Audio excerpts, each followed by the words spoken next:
AP అప్పుల లెక్కలపై మాజీ మంత్రి బుగ్గన సంచలనం. ఆ 15 లక్షల కోట్ల అప్పు ఏమైంది? ఏమన్నారో మీరే చూడండి. చెప్పేది అప్పు అనేది ఒక బూటకం అయితే మళ్ళీ 2024 ఎన్నికల ముందర మేము అతి తక్కువ అప్పు చేసినా కూడా అప్పు అప్పు అప్పు శ్రీలంక, వెనిజులా, కొలంబియా అప్పు అప్పు అని చెప్పి 14 లక్షలు, 15 లక్షలు, 12 లక్షలు, 10 లక్షలు. ఎందుకంటే బూటకమే కదా అది. అంటే మీకు అనుకూలంగా ఉంటే బూటకము, అనుకూలం లేకుంటే బూటకము, అనుకూలంగా ఉంటే మాత్రం మీరు వాడుకుందాం. పోనీ ప్రైవేట్ సంస్థలకు కూడా అప్పు బూటకమేనండి. హెరిటేజ్కి కూడా అప్పు బూటకమేనా అంటే ఇప్పుడు మీరు ఒకవేళ మీ కంపెనీ ఉంది హెరిటేజ్, మీరు పోయి బ్యాంకు దగ్గర పోయి ఒక ఫైనాన్స్ సంస్థ దగ్గరికి పోయి ఆర్థిక సంస్థ దగ్గర పోయి అప్పు అనేది బూటకమండి అంటే వదిలిపెట్టి బాగానే ఉంటుందా? ఒప్పుకుంటారు ఎవరన్నా? నాకు తెలిసి ఇట్లాంటి స్టేట్మెంట్లు ఇక్కడ అయి సరిపోతుంది, కానీ వేరే ఎక్కడే కానీ ఏ రాష్ట్రంలో ఏ దేశంలో ఈ ప్రపంచంలో ఎక్కడన్నా పోయి అప్పు అనేది ఒక బూటకం అని అన్నారంటే మాత్రము అసలు మనల్ని పర్మనెంట్గా పబ్లిక్ లైఫ్ నుంచి అదర్ థింగ్స్ నుంచి డిస్క్వాలిఫై చేస్తారు నాకు తెలిసి.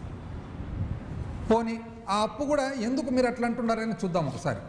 త్వరగా చూస్తే ఏమంటే ఫస్ట్ మీరేమన్నారు, మొదటి నుంచి విపరీతమైన అప్పు అప్పు అప్పు అన్నారు కదా. ఇప్పుడు మీరు ఇచ్చిన డాక్యుమెంట్స్ ప్రకారం మీరు అసెంబ్లీలో ప్రవేశపెట్టిన లెక్కల ప్రకారము, controller and auditor general CAG ఇచ్చిన లెక్కల ప్రకారం, కంట్రోలర్ జనరల్ ఆఫ్ అకౌంట్స్ ఇచ్చిన లెక్కల ప్రకారం ఎంత అండి? ఎంత ఉంది రాష్ట్ర అప్పు? ఎంత? 2024కు రాష్ట్ర అప్పు ఎంత అంటే డైరెక్ట్గా రాష్ట్రం చేసిన అప్పు 4,91,000 చిల్లర. నేను రౌండ్ ఆఫ్ చేసి చెప్తాను. 4,92,000 కోట్లు అండి. 4,92,000 కోట్లు.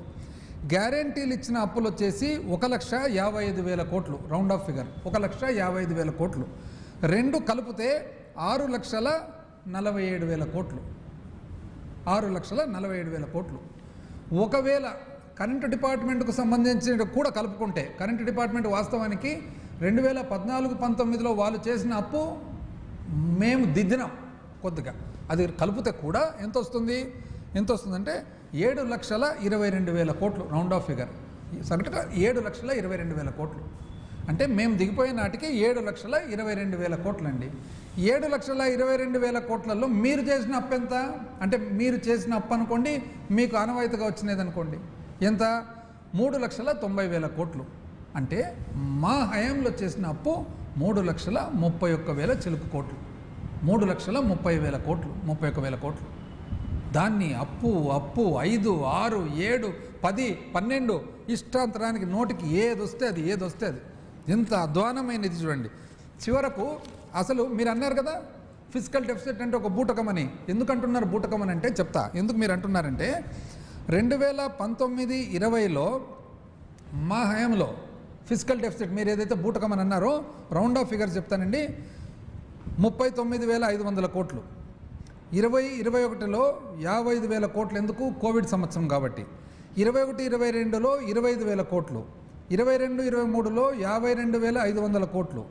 23-24లో 62,500 కోట్లు. Round of figure. కానీ 24-25 వచ్చేటప్పటికి మీరు ఎంత అండి చేసిండేది? 81,000 కోట్లు చేసినారు. 20,000 కోట్లు ఒకటే సంవత్సరం పెంచినారు. 25-26 ప్రొవిజనల్ ఫిగర్స్ 81,500 కోట్లు. అందుకనే మీరు చెప్తున్నారు ఇది అవసరం లేదు అని అంటున్నారు. మీరు అంటున్నారు కదండి, మొన్న ప్రైమరీ డెఫిసిట్ ఒక విలేకరి ప్రశ్న అడిగినారు మిమ్మల్ని. ప్రైమరీ డెఫిసిట్ మీరు చంద్రబాబు నాయుడు గారు ఏమన్నారంటే అప్పు మేము తక్కువ రేటుకు తెచ్చుకుంటున్నాము అంటే, దానికి ఒక విలేకరు ఏమంటారంటే మళ్ళీ అట్టేటప్పుడు ప్రైమరీ డెఫిసిట్ ఎందుకు సార్ పెరుగుతుండేది అన్నారు. ప్రైమరీ డెఫిసిట్ అంటే అర్థమేమి?